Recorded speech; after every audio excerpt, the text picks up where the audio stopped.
आप सुन रहे हैं टीएस म्यूजिक की प्रस्तुति सनी सरबजीत की आवाज में।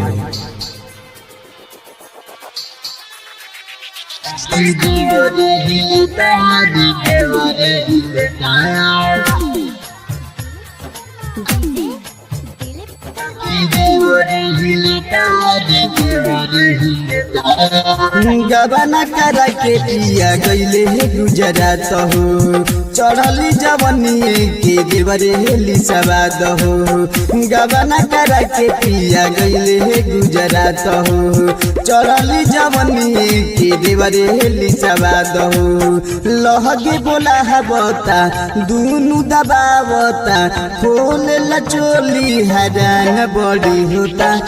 देवरे हिलता देवरे हिलता, देवरे हिलता देवरे हिलता।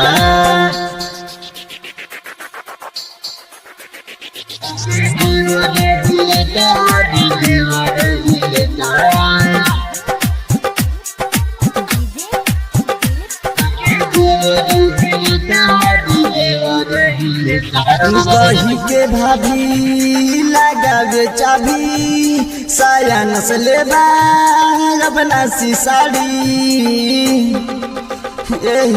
सुना ना, कही के भाभी लगावे चाभी, साया नस्ले लगना सी साड़ी। देखले बा चढ़ल जवानी, लागता नहीं मानी। देखले बा चढ़ल जवानी, लागता नहीं मानी। एक आदत हमरा तनिको न भाता, कि देवरे हिलता देवरे हिलता, कि देवरे हिलता देवरे हिलता। देवरे हिलता देवरे हिलता।